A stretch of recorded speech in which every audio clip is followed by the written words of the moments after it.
This is the last gift I'll ever give you, my husband sneers, shoving divorce papers across the table.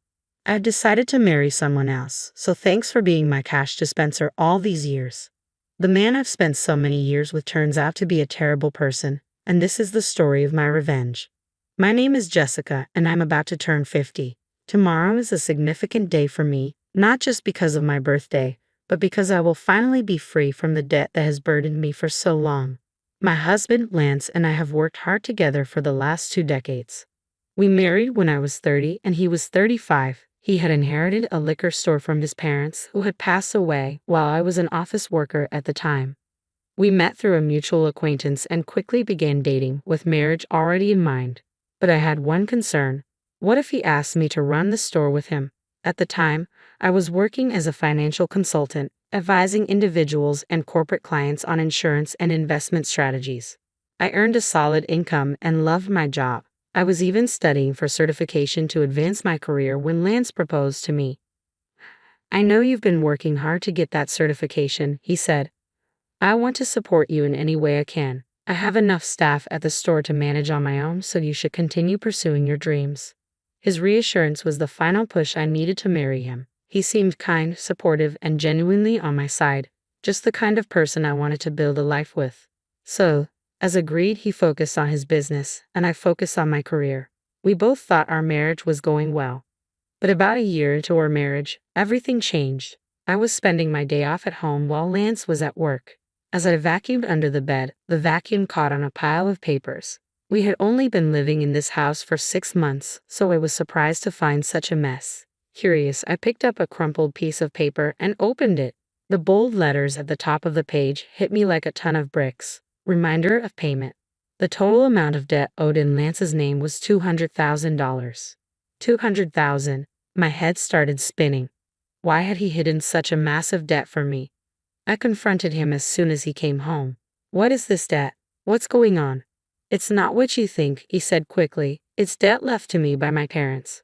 The debt wasn't personal. It was tied to his liquor store, passed down from his parents along with the business. It was secured by the land and the house we lived in, so he had no intention of renouncing the inheritance.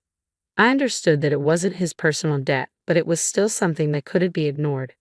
"But this is a payment reminder," I pointed out. "Aren't you paying it off every month?" "I am," he replied, "but sales fluctuate from month to month. Sometimes, during the slower months, I can't keep up with the payments. I have to pay my staff first, so I've asked the creditors to wait." That's when the letter came.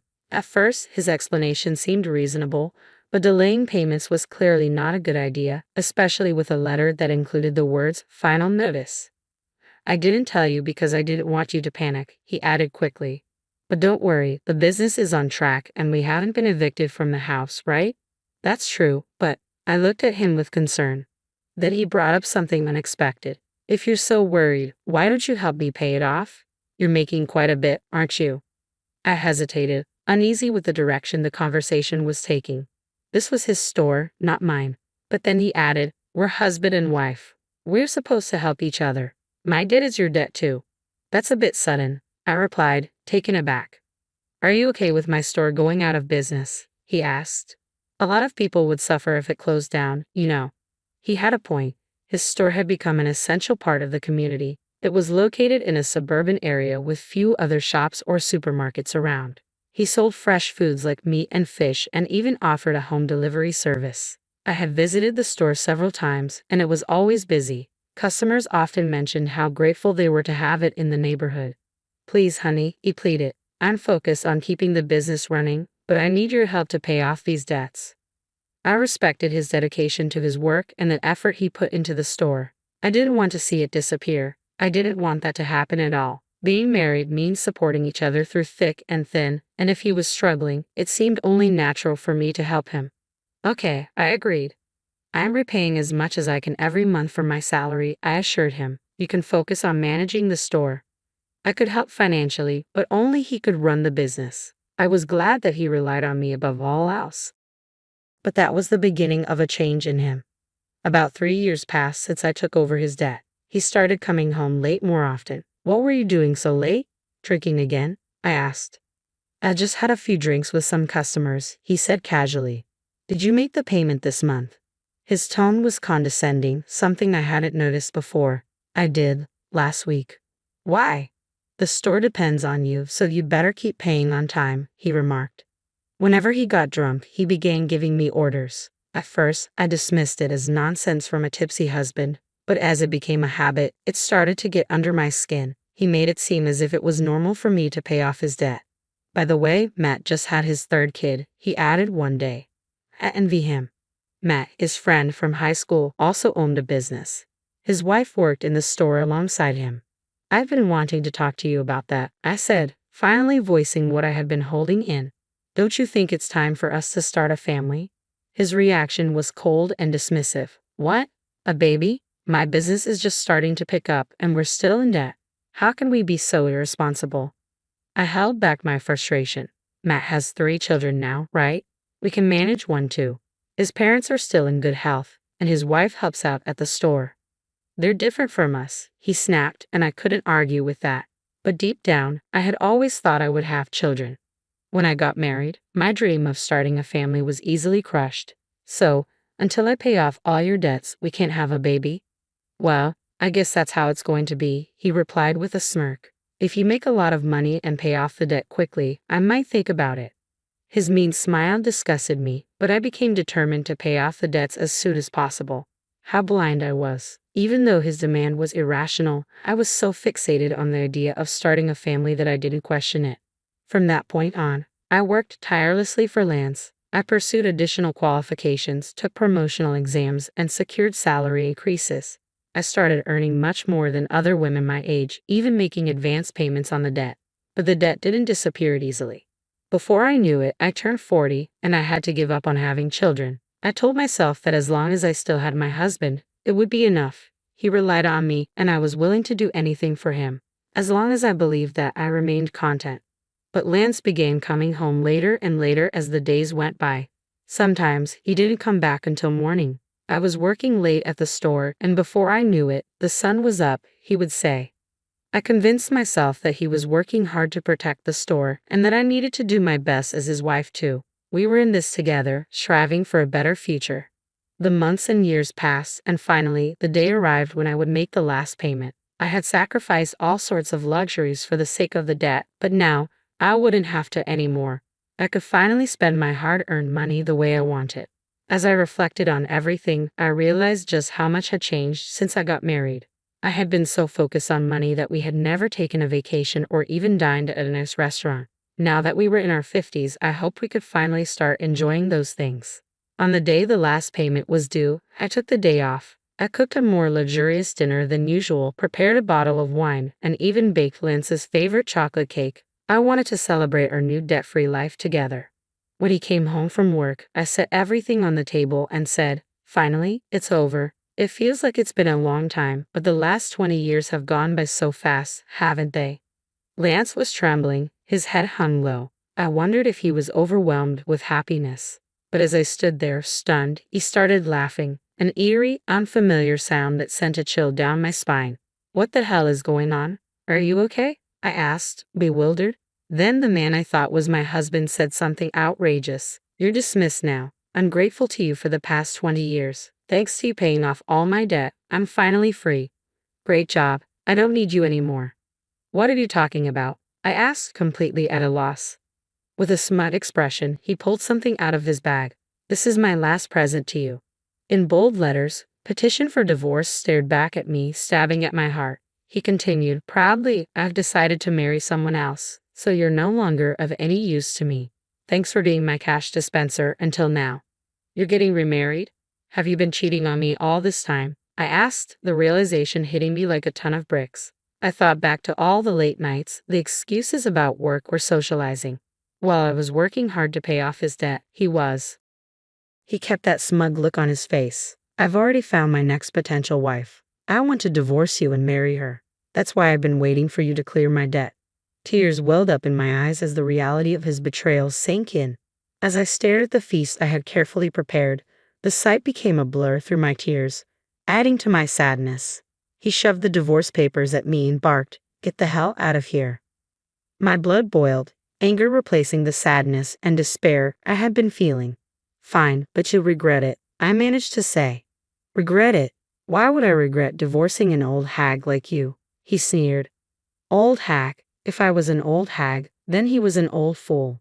Did he really think he was still young? The absurdity of his delusion made me regain my composure. Without another word, I took the divorce papers from him. I'm going to hold on to this for now. You'll hear from me soon, I said, packing my belongings and leaving the house. 20 years of marriage ended so easily. Once I was alone, the tears finally came, tears of emptiness and frustration. The next day, I contacted my attorney, had him draft a divorce agreement, and requested a full background report on his so-called bride-to-be. Not long after, I received a call from Lance. Jessica, what the hell is this document? He shouted, his voice furious. I could practically see his face turning bright red through the phone. I remained calm, in stark contrast to his rage.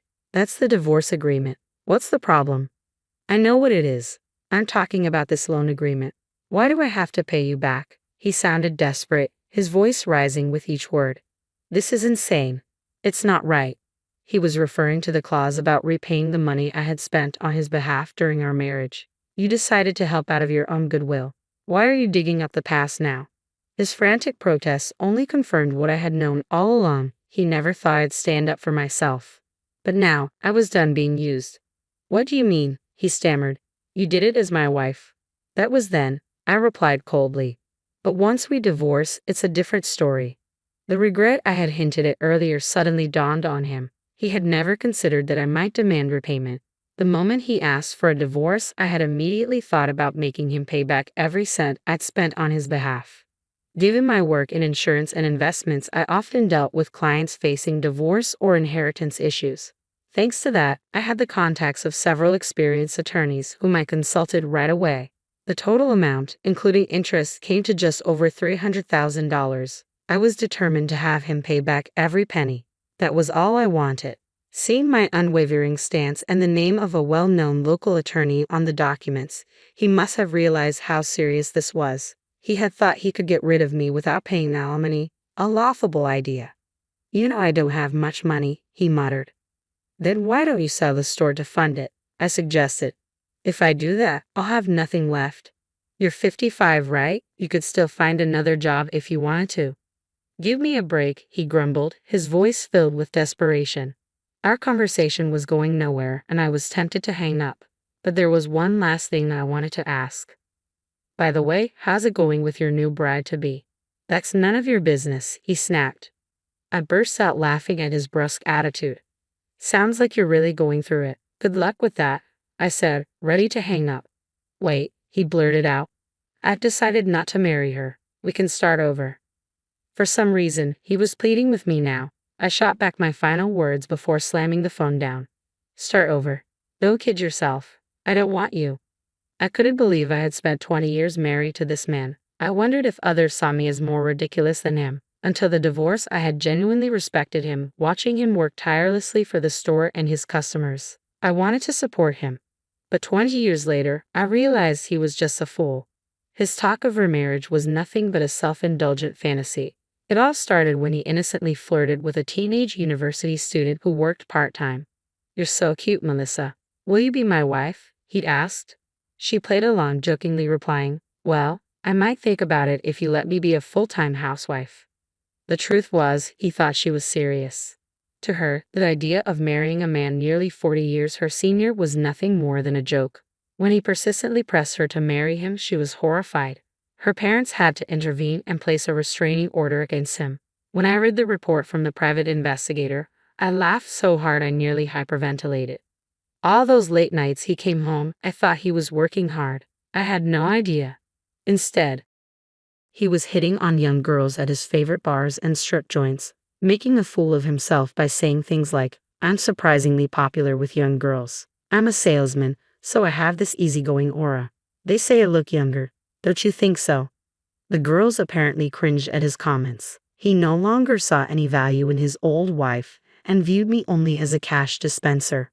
But his delusions were laughable. No one took him seriously, and he ended up as a sad, almost stalker-like figure who nearly got into trouble with the police. Honestly, it might have been easier if he had just cheated on me. but he couldn't even manage to find a mistress. His obsession with marrying a young girl stemmed from the fact that his friend Matt had a grandchild. Matt had told me this story himself. As soon as he saw my grandchild, he said he wanted to have a child of his own. I scolded him, telling him he had no right to speak that way, especially after I had spent years paying off his debt. I was harsh, but I had no idea he had stooped so low. He was absolutely mortified. I'm glad I didn't waste my golden years with that man, I muttered to myself.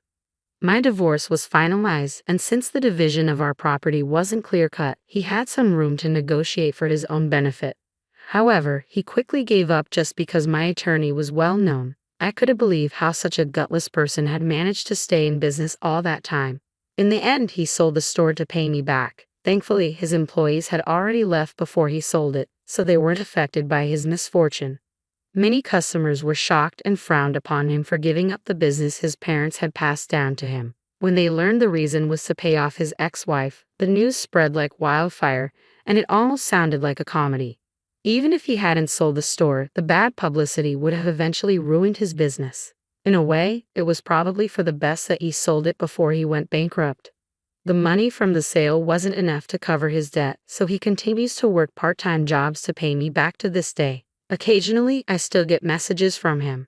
It was all my fault. Can we get back together? I was out of my mind because Matt was showing off his grandkid.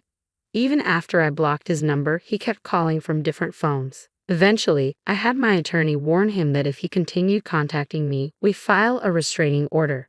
The calls finally stopped. As usual, he's terrified of the attorney. By the way, guess what I do for work now? I'm a marriage counselor.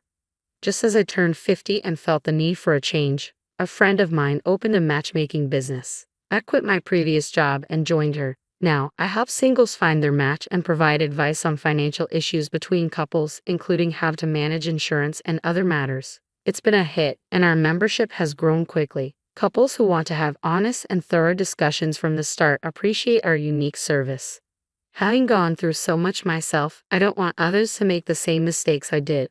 Although my salary is a little lower than before, I genuinely enjoy helping others find happiness every day. I found my happiness after letting go of my ex-husband, and now I'm doing my best to be a bridge to someone else's happiness.